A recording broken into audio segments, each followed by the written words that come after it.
What if the architects of the Holocaust weren't just politicians and soldiers, but psychiatrists who twisted science into a blueprint for genocide, and their influence still lingers today? Stay tuned to uncover the shocking truth.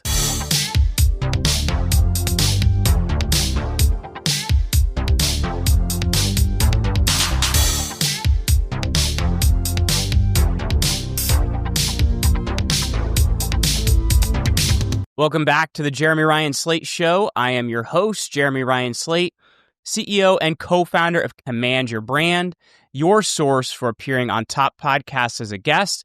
You can check us out over at commandyourbrand.com. Reminder to like this video, leave us a comment, and smash that subscribe button if you want to learn more hidden history. Also, you can find me on X. I am at Jeremy Ryan Slate over there as well. And today, we're deep diving into a disturbing topic: psychiatrists, the men behind Hitler. As a podcaster who's spoken with historians and skeptics about power's dark side, here's why I find this fascinating.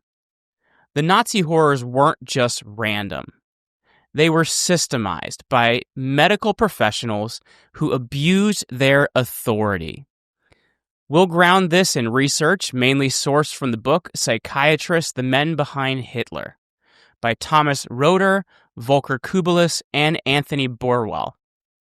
This episode will make you question the ethics of science. Buckle up and let's get into it. Before we dig into the roots of eugenics and psychiatry's dark turn, let's set the stage.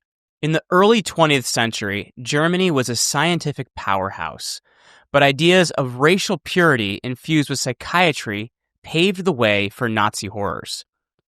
Whispers of international ties, post-war cover-ups, and lingering influences point to secrets that still haunt us. I'll say up front, this story chills me. Professionals meant to heal became architects of death. But it's too important to ignore. Was this just ideology or a deeper plot? With clear historical context, we'll break it down piece by piece and ask, what's really going on? So let's dive in. To grasp how psychiatrists became entangled with Hitler's regime, we'll start in the late 19th century when Germany was a scientific powerhouse.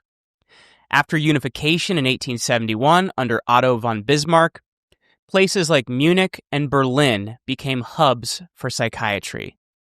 Emil Kraepelin, working in the University of Munich from 1903, classified mental illnesses like dementia praecox, now schizophrenia, laying foundations for modern diagnostics.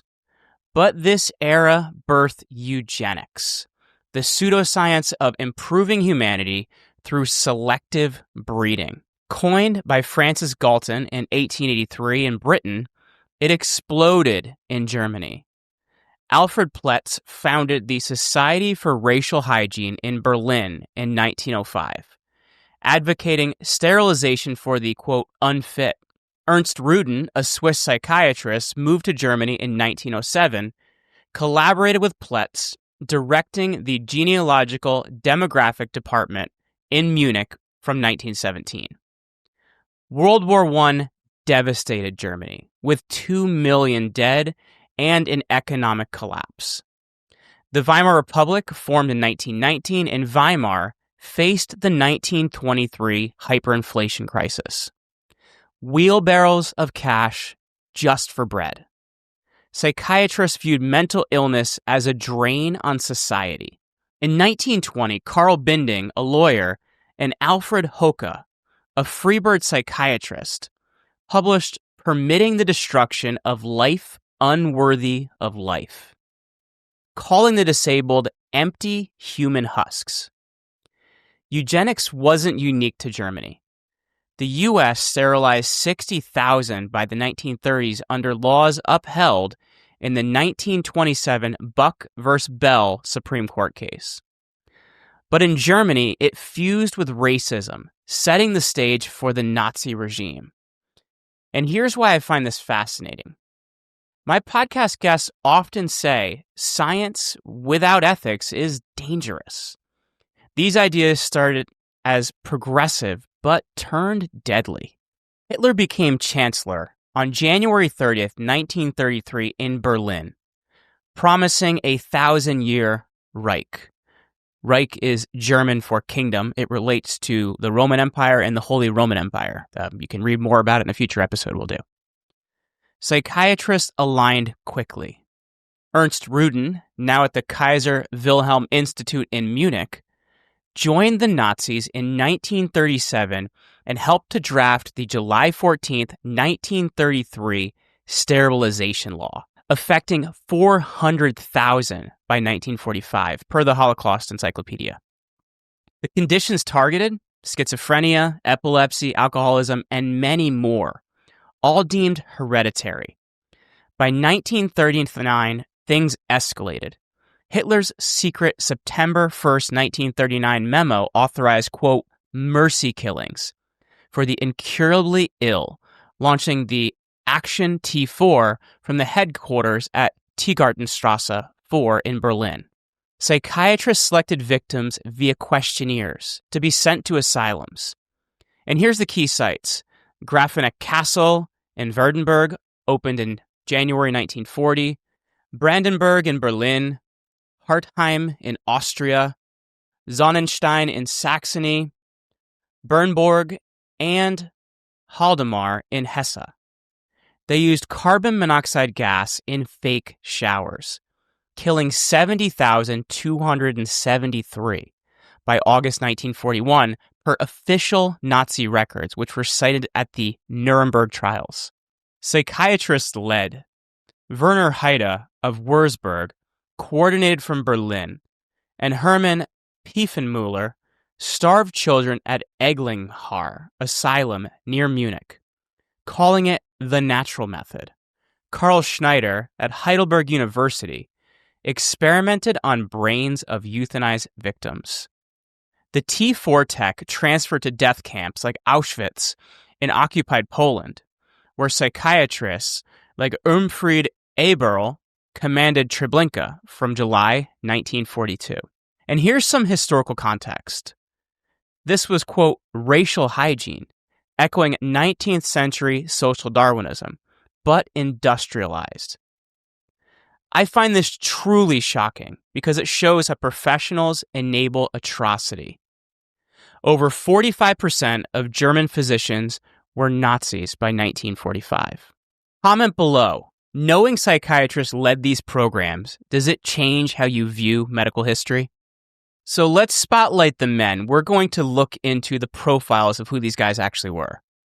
Ernst Rüdin, born April 19th, 1874, in St. Gallen, Switzerland, trained under Kraepelin and became a eugenics zealot. He praised Hitler's 1933 law as a, quote, milestone, receiving the Nazi Eagle Shield in 1939. Alfred Hoch, born August 1st, 1865, in Wildenhain, Saxony, didn't live to see T4. He died in 1943, but his 1920 book provided the rhetoric. Karl Schneider, born December 28th, 1891, directed Bethel Asylum, then Heidelberg from 1933, selecting T4 victims and conducting, quote, research murders, per the Journal of Neurology. He hanged himself in 1946 before the Nuremberg trials. And others, Max de Krinis, an Austrian Berlin professor, faked suicide in 1945. Julius Hallervorden collected brains and gassed victims at Brandenburg. Few resisted. John Rittenmeister, executed in 1943 for anti-Nazi activities. And here's why this grips me. These weren't monsters in appearance. They were educated, respected, and reminding us that evil often wears a veil of goodness. Now a shocking angle. Based on books like Psychiatrists, The Men Behind Hitler, the book's thesis, psychiatrists weren't just enablers. They were the ideological architects.